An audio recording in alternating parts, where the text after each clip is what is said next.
We will then now move on to the second part of this workshop, which is the panel debate.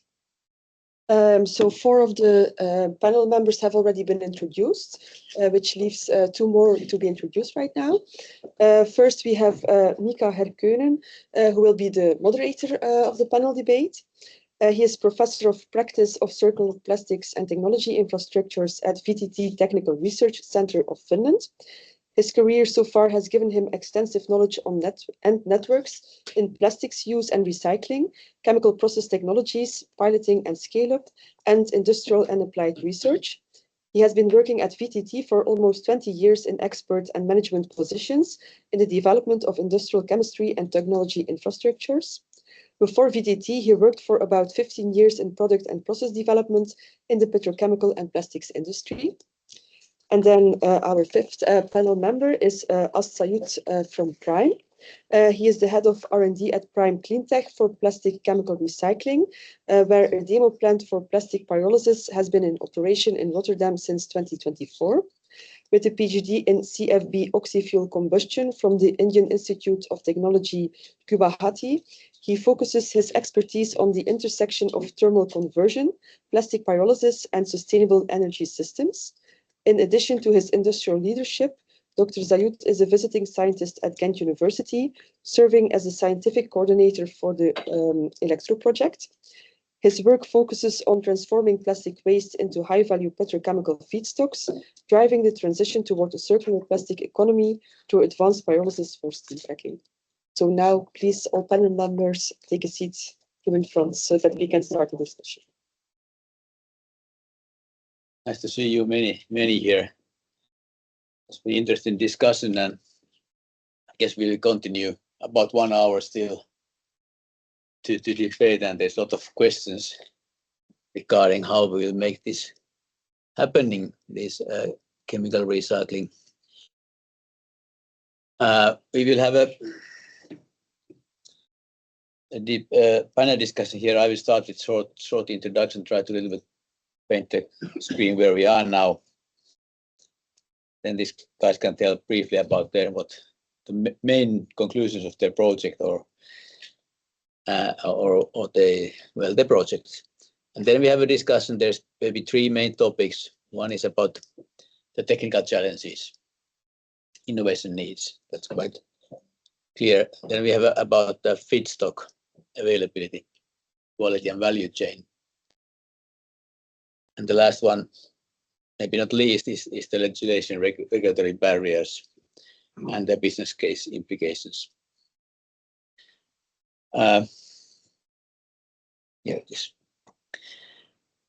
So as said, my name is Mika Härkönen. I'm working here at VTT, and I'm not part of this project. I don't know very little about those, but I have been working quite much with the issue and thinking about how we can make this happen. Because we know that there's some challenges, but there's also opportunities. We start with challenges. It is a kind of headlines you have seen probably during the last, they're all from 25, these headlines, that the plastic recycling in general, mechanical, but also chemical recycling, can be a specialist, has got some drawbacks. So cancellation of investments, bankruptcies of existing companies, bankruptcies of startup companies. So it has not been easy. And the whole petrochemical industry in Europe is in trouble. They maybe don't have a capacity to invest as much as probably needed. I assume that the reason is in this slide. You don't see it, but the competition with the linear economy is, of course, very difficult. You see in the left-hand side, blue box, established petrochemical and plastic industries, as raw material, logistics is place, economic scale is totally different. We talk about recycling, technically mature processes, markets are there, the current products and current grades. And even the legislation is kind of in place. And now with circular economy solutions, it's not only plastic, but it's also other circular economy techniques and businesses. We need to collect the raw materials from small streams. as we have heard, with new logistics. The plant capacities we are talking are far from the unit capacities that the petrochemical industry used to do. And even the production technologies are not mature enough in many cases. It's still in the development phase. The market is challenging because if you're selling mechanical recycled plastic, selling some this worse quality, it's almost the same price. And if you are selling the chemically recycled plastic, you have the same quality, but the price is about the double or more. So not easy case for salesmen, I would say. The legislation and permits, they even probably slow the development. They are so establishing the current. So I don't know, but kind of, I guess the consensus is that we need a regulation to generate markets in this field as well. Maybe similarly as in fuels, biofuels area. At least in the beginning. There's some tools, there's of regulation coming, like how many percent you have a recycled plastic in your products, or then carbon dioxide trading obligations to make some costs for incineration of plastic waste. But we also need this technology development, really mitigate what we have heard and see, and that's why these projects exist. This picture is, the left-hand side is really fact, PPWR mixing rules, how much you should have plastic in your plastic products. The table here this is probably wrong. I wanted to find out how much is really needed, like food packaging plastics in 2030 and 2040. And then I also noticed that I've been working at plastic plant and developing plastic grades. I know that even this non-sensitive packaging, there is quality requirements that probably need a chemically recycled plastics. But what is the numbers? What are the ratios? There's so big variety of if you try to find a Google or use whatever searching, that's difficult to find. After I made this one, I actually made one table from ICS. And they were a little bit lower than this. But anyhow, the need is huge. If we want to, there's also some wrong calculations, but 10 times more capacity in 3 years of pyrolysis, or 15 times, it is not realistic. We can of course speculate what will happen, but probably this will not be met. But anyhow, there's a huge need, and the capacity should increase. Number of units and the kind of capacities and volumes of the units should increase. So is this also your picture of the industry, or is there something I have made wrong here? So there's I think it's clear that the targets that are set, they can only be reached if chemical recycling is accepted on the long term. Can they be realized by 2030? I don't think so. And then you can debate, should the Commission set these targets by 2030? So I have mixed feelings about that, because I think they're very unrealistic. I think that we for sure not reach them. But of course, you have to set targets. So what I would expect is that when PPWR is in the end decided, that there will be a revision of these numbers. But everything will depend on what is in PPWR to come up with a realistic number. Because now, until a few months ago, the concept of mass balance was not even accepted. Only PET. Yeah. So now they speak about PET and then PE, some PE parts of it. But okay, so at least mass balance is also in the UK, at least on the table. But without mass balance, then you can never get close. think that's my position. Good. So I guess we entered to the last part, that regulation as a first part in the panel discussion. It doesn't matter. So Yeah. any other opinions? So what do the policymakers still need to understand about chemical recycling, and how we address this gap of this understanding, missing understanding, and that the regulation is something we can really be useful. I think it might affect hugely the entire business case of chemical recycling. Like, for instance, if we are talking about the pyrolysis, so it's not only for liquefaction, like maximization of the py oil, because the maximization of the py oil, it might not help at the end of maximizing or optimizing the plastic to plastic content. Like, for instance, in the just we had a short discussion, like for the propylene and ethylene in the NCG, if it's not counted as recycled content, that means for some projects or some technologies, if we are producing mainly NCG, like 70% non-condensable gases, in which we have major fraction of propylene and ethylene, it's not counted as recycled content. So it's the business case for producing major product as NCG, it will fail to have economic. Meanwhile, for pyrolysis oil, I think it's gonna be favorable. So depends on the mass balance which we are going to adopt. If it's like fuel exempted model or other models, it will affect hugely at the end, like the economic of this entire like technology.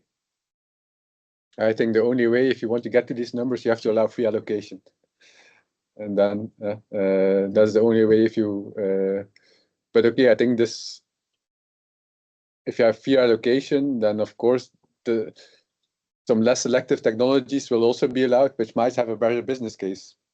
So then you can see what will happen. So, but I think it's currently unclear. That is currently unclear. That I think in Europe we will for sure end up with some kind of fuel exempt. Based on my discussions that I had, I think it will be fuel exempt. But okay, then the definition of fuel is also quite crucial. And in the discussion that I had, it was really also about the gas. The gas they didn't want to count. Which is a pity, I think. Yeah, okay, if you look at one of the projects, that basically means It's directly to the cracker of the plastics. Yeah, so basically, yeah, so but I think the understanding of at least the Commission is increasing. And so this takes time. So these are people with different backgrounds. So I think it's important to show with numbers how important it is to include certain aspects. Sometimes maybe you have to show your vulnerability, that without accounting for this, there will be no business case, or it will just be impossible to implement this. And then you will have no targets. We will not reach anything. Yeah. So I think we have to make a decision. Do we really want to reach these numbers, or okay, otherwise we have to say we don't want to. But I think that's really the crucial decision. But then chemical recycling needs to be included with mass balances. I completely agree on that, but maybe like I would be wary of a completely free kind of an allocation, because then you could generate scenarios where it could be even questioned that is it even recycling, is it even reaching back those kind of streams. So I think it's also important that when we create the framework, that like we need to have like a very technical understanding of it. I mean, we understand it, but we also have to make sure that like the guys who are making the decision also understand that there is a technical difference, and there are different levels to this. Like there is you could have like a fuel exempt model which could pretty much work fine, and then like Kevin mentioned, the time frame for this, especially let's say if you're talking about PPWR, we're talking about a rather short time frame. But Yeah. good, I mean, it would evolve over the years. That's for sure. But when it comes in, and then the years immediately after that, I think we should be advocating for technologies which have a high TRL level, which we know that can really make a difference in the coming decade or so. Of course, we have to keep developing like the alternate ones where you would push towards more gases, but then you also would have to start considering a lot of technical bottlenecks, like, like how scattered would you want catalytic systems around Europe? What scale do you want catalytic systems around Europe scattered? Or I'm talking about, let's say, on-site upgrading and the likes. But I think there is a solution to it, which would be a very scientific way of mass balance. But the key thing is that at least when SUPD came out, I think probably the understanding was that we did not have an understanding about ourselves. The players in the value chain did not have an understanding about ourselves, like, what it means to each player in the value chain, what it means to the guy on the upstream, or what it means to the guy on the downstream when you're advocating for a certain position. I think that's also important that, like we are aligned first, and then we try to influence the relations. Before the rest can continue, I have one comment about this SUPD. There's now regulation coming, also chemical recycling. And now there's for PPWR, that's not placed yet. So that is something that will be done during this year, I guess. So now it's time for some influence if it's possible, and put in some sense. And then, of course, about these monomers, the propylene ethylene case. When I read the SUPD, I found the word monomers there, or building blocks. So I mean, it seems to be that there can be different interpretations also how it is in real life, all these things. So, but question about the regulation still about the electrifying.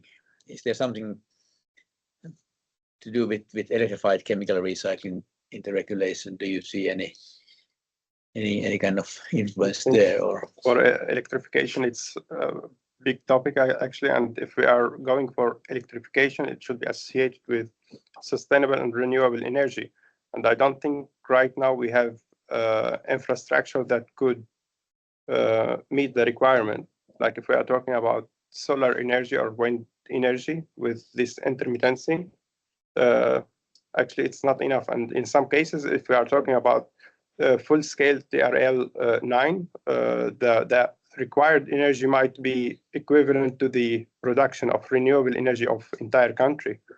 So I think for this, we need more renewable energy. Or on the other hand, if we are relying on the conventional, like fossil fuel-based electricity, the prices will be way higher. It could be 4 or 5 times more expensive.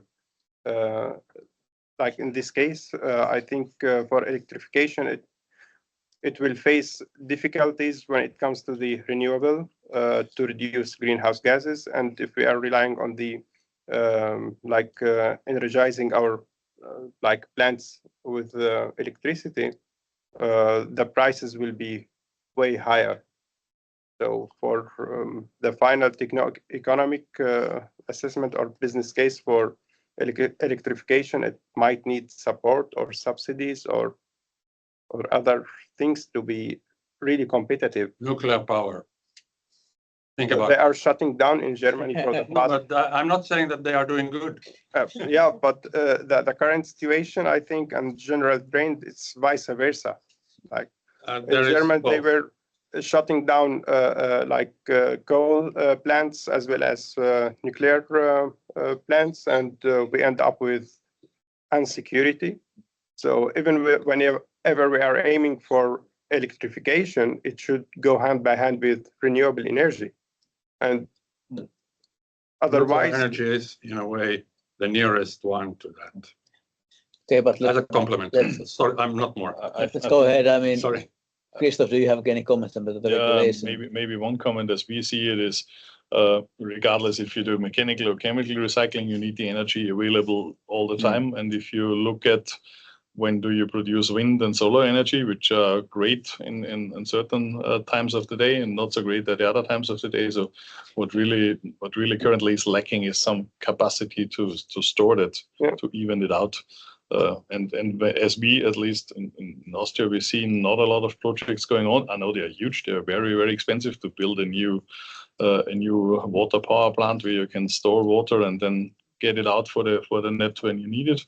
But I think that should be done even more, because then you can really utilize the green energy, as you said, because I'm pretty sure you cannot run your plants let's say 110% when the sun is out and only 10% when there's no sun. So well, one of the interesting learnings we had from our project is basically we looked at where would we build this now if we were really independent. And in the end, we ended up with 2 locations. One of them was Finland, and one of them was the south of France. So more La Vrasse side. And yesterday we had our consortium meeting, and then really the French case came out as the best one because of availability of sun and wind. And then also, well, probably nuclear played also maybe a role in it in the end.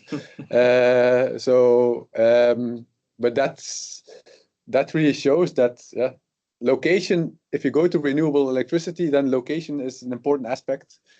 And that probably the locations will probably not be the locations where we have currently, for example, petrochemical production.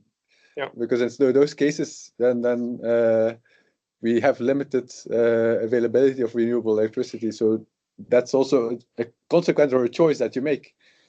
And I have my doubts that we will build up a new chemical industry in Europe. I think that will be challenging if you look at investment. So or we integrate those to the existing ones. So so you have to stay with the existing ones. Do you have, Michael, any comments on the regulation in general, or?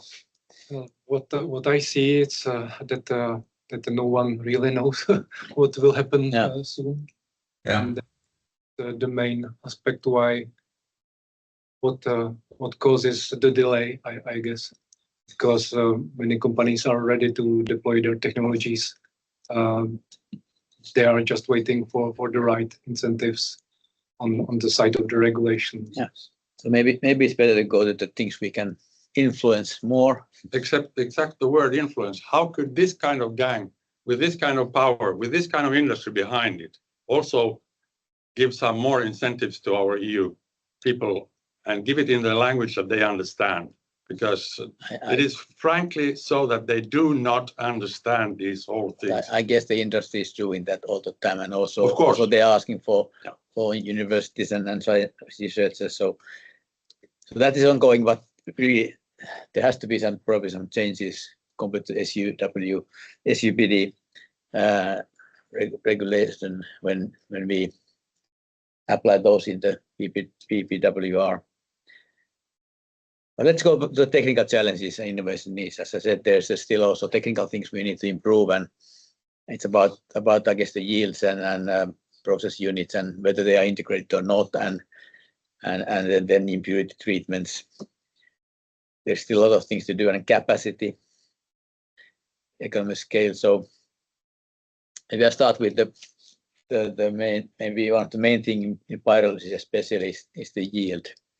Plastic to plastic yield. So now we estimate that 30 to 50% of plastic you feed in, you can make a chemically recycled plastic again from polyolefins at least. And in the dissolution route, it is a little bit better, but still far from 100. So what breakthrough and process innovations you see are most urgent to increase these yields? I think for the yield is quite important, but like maximization of the yield, it's not necessarily to be like the optimum solution. As you mentioned, it's like linked somehow to the chain of custody and the mass balance. Like if we are talking about the like fuel exempted, or it's like molar, like how you are counting at the end plastic to plastic. So if we are going apart from legislation and regulation, if we are going for maximizing of NCG, like for the project plastic to olefin, and for electro project, one maximizing the pie oil and the other one maximizing NCG. We might at the end go for more or less similar maybe results when it comes to plastic.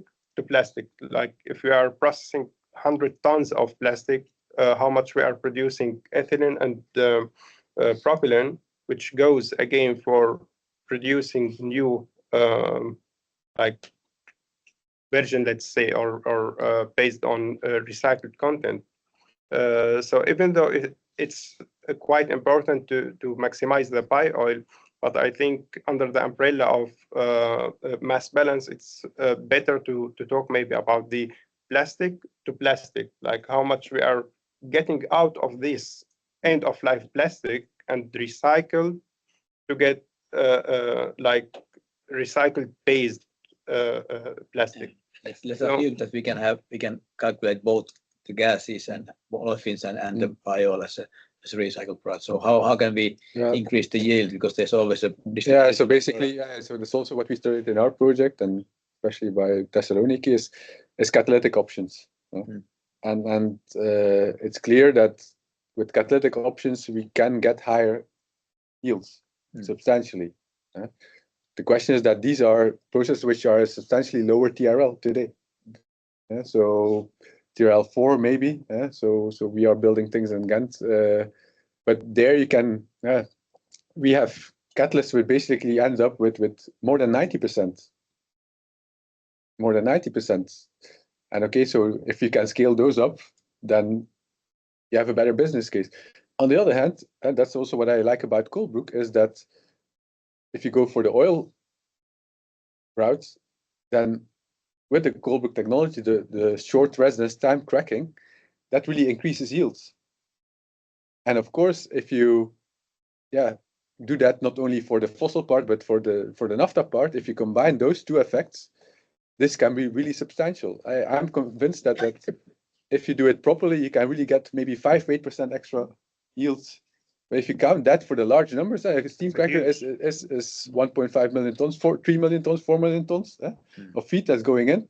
If you can increase that part, then of course that is really, really substantial. So that's why this is really an amazing technology that can make that shift not only for plastics, but also for the fossil, using fossil more efficient. That's also more sustainable. And will we need fossil for the coming 20 years? I say yes. I think we should stop lying to anybody else that we will be able to deal without fossil. Europe consumes 600 million tons of oil. We will not replace that tomorrow. I keep on saying that to the Commission. It will not happen. So it will take decades. And okay, we need to transition. I think in the history it was the same, like moving from coal to oil, and right now from oil to renewables. So, as you mentioned, it's not going to be within 5 years or 10 years. It's the same like for these goals, like within 4 years. Whatever you mentioned in the table, it's unrealistic. I think the two things we can influence positively, as Kevin said, let's call it a pre-treatment of the material we feed into the pyrolysis, because if you have then a better technology for one step, that really helps. And the other thing would also be to look in the valorization of the other products, because as we saw in these, we have a lot of byproducts, and they're definitely not useless. But for some, maybe we wouldn't have found any good use until now. But so also these should be looked into in more detail, and then you get a better overall yield and a better business case on its own. Because yes, we can argue for better catalysts which are ready in 2050 or so, maybe hopefully earlier. But still we need to look also on the other products, because similar as in other recycling routes, we will always have a mix. So what can we prepare? What can we really improve in the input feed, and what can we make out of that? Any other comments on this? Yeah, I think it's a good challenge to broaden the inputs that we are able to use. So to go for like dirtier inputs than now to expand this base that we can actually use, which is challenging, of course. So yeah, that's technology development side, but it's not a specific thing what to do, but where to aim, basically. Regarding also what can be done or not within some time frame, it's a you can see that under some specific conditions, like for example when the war in Ukraine started and the gas prices went up very steeply, then suddenly the paradigm changed quite a lot, and like many people were saying that the change is not possible without for example the natural gas from Russia, and it was possible somehow because there was no other option. So I think here is similar. If we consider that what we can do under current circumstances, it's very slow, but it might be that it can be also quick. We just don't. We are not able to imagine it, I guess, right now.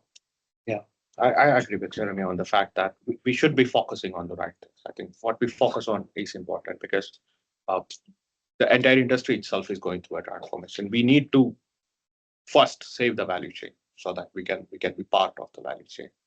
And if I look at technologies, there is always going to be exploratory studies. That is how we reached where we are now. There are definitely going to be more exploratory studies as well. But then we should also focus on the core ones, which we know that, okay, this is sort of the backbone of it. And if I look at new technologies, like if I look at Coolbrook, would I use Coolbrook to get 5% extra out of something like a broad pyrolysis oil? Or would I use the same technology to get 15% out of like a really narrow cut, which is really optimized for their reactor?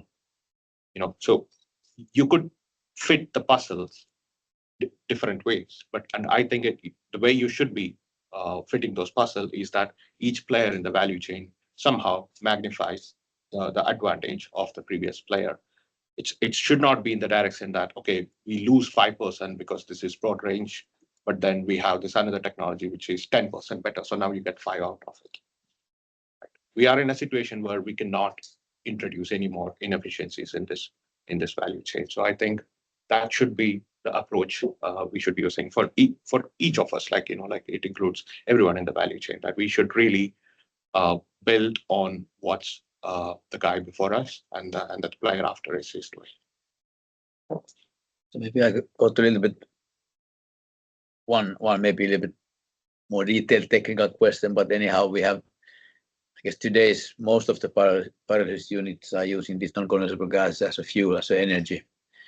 And if you electrify the system, you then don't use that for that purpose. What is the best way to valorize those non-condensable gases would be then? I think if you are going for a centralized solution, the best way to separate first the ethylene, propylene, and the high-value chemicals, if you are talking about benzene, toluene, xylene, if there is hydrogen, it would be one of the best solutions. But if you have non-centralized solution, it would be a bit more difficult to valorize. So if you are integrated the cracker downstream, then you can do that. Yeah, but if you are not, then what? In that separate and compress. Separate and compress. That will be for sure no business case for that. It will be really difficult in that case. You have to be big.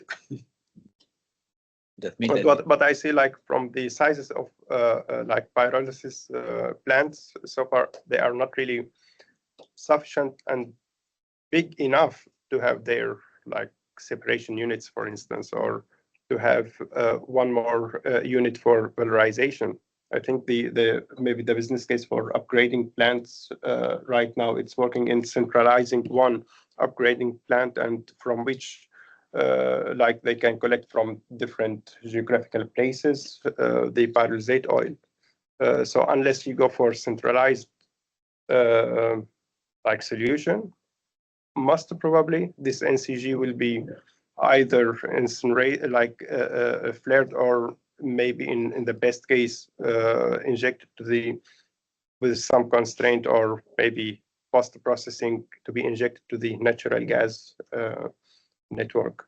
Okay, I think it's best to go for scenario where these plants are close by to a steam cracker in the end. If you look at, then that's from an LCA point of view, makes most sense. You can recover the olefins. I think Technip Energies even has technologies available that they claim in the market. So yeah, and that's also maybe a conclusion that basically they should be there. And okay, then for me, one of the challenges is still the char, because the char, okay, it's what do you do with it? And if you are a waste company, then you also have permits to use that char. I know that Innover has the right to combust them, to make steam of them. But okay, so char is one of the more difficult things. I think for the gas, I think it's clear what we should do. Maybe micro gas turbine even, or whatever. But I agree, like for the char, it's... I can maybe add to that, because indeed for final look at, because we have electrification, we currently combust them. For us, I think, as said, initially our main focus was always like try to become a demonstrated converter of mixed plastic waste into oil, like what Neste is saying, because that is the missing part of the puzzle. We, as a small startup company, it would not be wise for us to spend a lot of our money and resources in trying to upgrade still hydrotree, because it costs a lot of money and expertise, where it is through technology and it doesn't add to our package. But yeah, for the gas, being close to a steam cracker, or if you're close to other industrial area where you can, whatever other fuel usage they might have, if you can, like, or refinery would also work. yeah, but whatever, bump out natural gas for Yeah.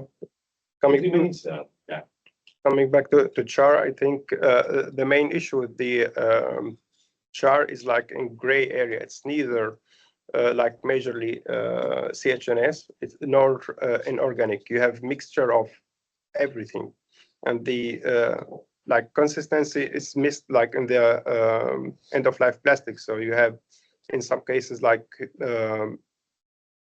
very high inorganic concentration. In other cases low. You might have maybe 40-50% carbon. In other cases you might have maybe 30. For inorganic, you might have calcium oxide, aluminum oxide, silica oxide, titanium oxide. In some cases, we found like up to 5% titanium oxide in some cases. So that is what there is you no put in the plastic. You put titanium oxide and carbon. Like in pigment, like for white, yes, but there is no consistency for which we can optimize a single solution, and it's not suitable for energy recovery, and it's not even suitable for cement industry. So it makes a challenge because of this being in a gray area. It's neither like with high calorific value, it's nor rich of inorganic for which it could be accepted for cement industry. I think there is room for improvement, and there is lots of work to be done for this. Char is quite interesting because it very seldom pops up, but it, of course, those who are operating, they will get that, and if it's 10% or 5%, it's quite much. Something has to be done, but obviously there's no clear solution at the moment. It's not, and anyhow, it's not a harmful component. Can it be burned into the ground? What is your opinion on this? To be burned? Buried. Buried. I think I don't think so, because if you have mercury or lead, it's actually like a black box. You don't really know what it is in. It's like starting from the end of life plastic, every and each feedstock we might receive, it's different from the previous. Even though if it's from the same company, from the same site, maybe the consumer habits not the same during summer, during winter. So there is no consistency. There is no constant stream. That's makes like this more complex. And like for some streams, we have mercury, lead, we might have phosphor in it. So even for, I don't think it's a solution. Depends on location, because in Spain there is landfilling of charred done. So it's not the way to go, but No. it depends strongly on country legislation, and some countries they do landfilling. Okay, but that's an issue I guess we cannot solve now, but it's an important issue to charm.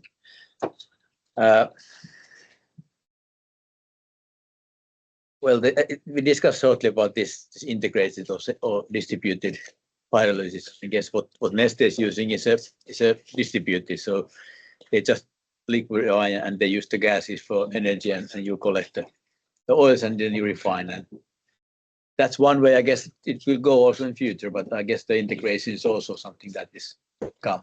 There is some integrated units already today in Europe. This building, like in Germany. In Basel, I guess. So I guess we also here there should be kind of room for several alternatives. It is about scale. So transporting low density solid is not necessarily a lucrative business to do. You know, that's I don't think that would be my dream business. So liquid you can move around. Gas you can, but then you need to plan it. So I think that's going. So maybe the solution is not really going to come from like a technical panel. It could be probably a supply chain solution. We got some numbers. I think we got some numbers yesterday. It was like factor 50 difference in footprint. Yeah. So oil versus the transportation of oil and the waste was, so 50 is a number I can understand, but 50 is a lot. So then you know that this is not a good idea. Voila, don't do this. Yeah. So focus on something else. Yeah, indeed. So we have to accept the fact that the liquefiers are going to be it's going to be mini plants here and there, and we need to have like a supply chain which works with that. And then we also need to make sure what they do. Like Neste had built a multi-million-ton business out of waste and residues. Now, if you imagine we had asked like every kitchen in, let's say, Asia or Europe that you have to purify something out, do some pre-treatment there, we would have never built that business. We would have never built that value chain. So I think it's a combination of like what's technically feasible, and then also like how does the supply chain look like? Does it make sense? Then you don't get high plastic yield if you don't use the gases as well somehow. But I guess this is a yes, but I think there would be innovative solutions in compressing and storing gases, like it was mentioned. And then it will heavily depend on which region you're in. If you're in a densely populated area, you can more easily collect it and integrate it. But if you look at Europe, we have also rather less densely populated areas, and you also need solutions for that, because that's in waste management always the case. And then you have to, let's say, find new logistic solutions. So you do not only transport one, but several things which you can separate off better, but it does not go to waste or directly to landfill or something like that. Yep. Good. I think time is flying. I guess we have to end at 5 o'clock. And I would like to still discuss about the feedstock and sorting. So, and of course, competition between mechanical and chemical recycling. So how should we differentiate the feedstock streams? Chemical recycling, mechanical recycling. How should the sorting be done that we get the best out of and overall recycle as much as possible? I think simplified answer, whatever goes for mechanical or accepted for mechanical recycling should never be chemically recycled. But you have to be careful that with mechanical recycling, you can also still have downcycling. So we cannot make 100 million benches. So there's if you end up with products with the same high value application, yes, and I think that's and that's not always obvious. So in principle, you say, okay, if you can mechanically recycle, then you should do it. But what you see with many mechanical recycling applications is basically that's a sort of downcycling of application, and there's really limited end. So if you have medical The waste, limit of how much downcycling is allowed. yeah, and so this needs to be clarified. So that's why it's again it's more subtle, and that always makes it difficult. And if it's just an easy answer, then mechanical recycling is always better. Then it's simpler for legislation as well. So okay, we will do that, but it's a bit more complicated. For downgrading, I think if we are talking about food grade, it will never be accepted in that case, or for medical, let's say, grade. Well, let's talk about making products that wouldn't even need plastics, and we still say that we are making a new product, and then we are actually doing even worse. Yeah, about the sorting. So there is a sorting plant in Europe, and as far as I understand, they have been designed for mechanical recycling purposes. So they don't produce a kind of optimal product for chemical recycling, because actually there's no it's not intake. There's a lot of research in that area, basically also with labeling and so very advanced sorting capabilities. So also that field has really moved up substantially. So I think we really have sometimes the wrong impression of what sorting is capable of doing and what it will be able to do in the future.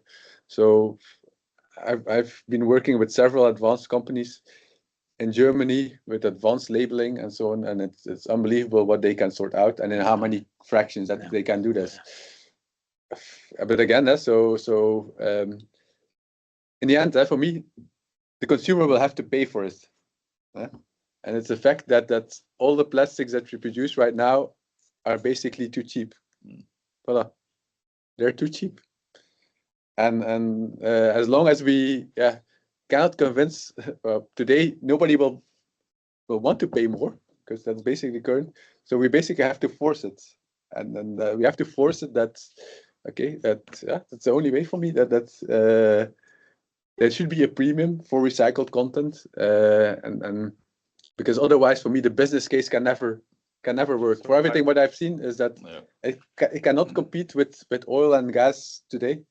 That's why legislation is waiting. Yeah, it cannot compete with that. And I think in terms of the sorting, we currently see a push into mechanical recycling because this is already at least partially established. Yes. So they can bring the material to that. As you said, they currently sort out for that.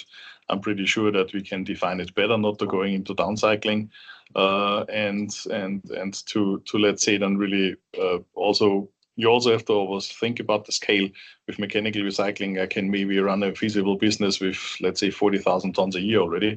I heavily doubt that would be so easily for a chemical approach. So I'm pretty sure we also need to think about what are the fractions which are definitely not fit for mechanical recycling, because this would be so high effort. Medical waste or some food grade. It should go into food grade again, and looking at that, I think we then can do a distinction. On the one hand, which is fit for mechanical, it should come to mechanical, and on the other hand, that the effort is not too high, as you said. So the part of the mechanical recycling company's products can go to the chemical recycling part with post-treatment or some other way, like many of those into one, again making it sufficiently good for chemical recycling. So this is a combination. Sorry for talking so much, but this is really something that we need to be working together. So you should be here, actually. we can turn the camera around. No, but basically, we need a combination of both. There's no doubt about it, and probably we might even need gasification. Yes. That's something we didn't discuss, but we probably will need multiple technologies, and depending on the quality of the feeds, we will also need, in my opinion, gasification for some part. But okay, so that's PPWR. There's not even any mention about that. So it will be a combination of multiple technologies, which is probably the best solution. I completely agree with what Christoph was also saying, that I think we should not probably even call it like chemical recycling feedstock stream. It should be mechanical recycling, which that should be the definition of what pretty much goes into chemical recycling if you're looking at scale, because credit where credit due. most of the advances we are now enjoying in this sorting, it's coming just because mechanical recyclers invested into it. It's coming from their effort. So they should get the benefit of it. If they're able to sort better, the most of it should go to mechanical recycling. And what they absolutely cannot touch, like food grade application, for stuff for food grade application, and like, extremely hazardous substances, and those should be the rejects. Like that's the word. The reject of mechanical recycling should be what goes to chemical recycling. One comment to that, if you look at the numbers, which I saw the table, or even there would be half of that, you would require huge number of much more feedstock for chemical recycling. So 10-20 times more than we are doing today. Where do we get that? There's not enough rejects to complement that. So have you Municipal waste. Well, have you identified any kind of plastic that is not recycled today? Well, like municipal waste, plastics into municipal waste. How do you see that? I don't think there is shortage maybe. From what I know, there is no shortage of like waste plastic for chemical recycling. Like right now, I think there is maybe 50% incinerated. Maybe there is less than 10% recycled. Maybe there is 20%. There is 20%. No one knows where does it go. It's like just missed. There is 20%. I don't think whether it's ended in the ocean, in the river, in somewhere. Unfortunately. Unfortunately, yeah. Sadly, it's like that. That's correct, but it is not in the form that can be fed to the pyrolyzer. So you have to do some pre-treatment there. So today, the quantity of pyrolyzer, the volumes of pyrolysis units are so small that they can find the streams. But if they have to make 10 or 20 times more, then you need to find a feedstock that is maybe not mechanically recycled, but it is also cheap, affordable, and it has to be pre-treated somehow that before you can feed it. So it's not like that you can collect from seas, and that's for sure. I'm pretty sure about that. So what kind of real feedstock you see as alternative? There's potential. The plastics collection as we have it in Germany and Austria. This dual system collection, there you sort out a certain amount. It's maybe 24 or 30%, which directly goes to recycling. And from the rest, I'm pretty sure not everything is fit for pyrolysis, but from the rest, I think there is a reasonable scale which is fit for that. But just as we don't have the large plants, as you said, currently the pyrolysis is small, so they can maybe also a little bit cherry pick what they want to use. I understand in upscaling you don't want to have every single problem, but there should be a reasonable amount of that, because where does that go now? That goes to some extent to cement industry, and to some extent to just incineration for waste incineration. So I'm pretty sure we can utilize at least part of that. And we'll still have some stuff left which needs to go to, let's say, thermal usage, thermal recovery, because you cannot do anything else with that anymore. I think because the numbers we are looking at is at what 9% recycling rates. If you just look at even if you keep that percentage and if you scale it, okay, what if we reach like 85% recycling rates? I think we'll have feedstock for all the processes out there. We will not be competing a lot for feedstock. So for that reason, it's really important that we are approaching it at a regulation level that you need to. There is no way you can have more feedstock for any technology if the absolute recycling rates are not going up. So they need to go up, and then I'm sure there would be like volumes. What do you mean by recycling? Collection from consumers. Because all aspects. Also separating from mixed waste, and because what I see that the sorting tools today and coming, they are very good. So you can really sort material out from mixed waste good enough for mechanical recycling, and certainly good enough for chemical recycling.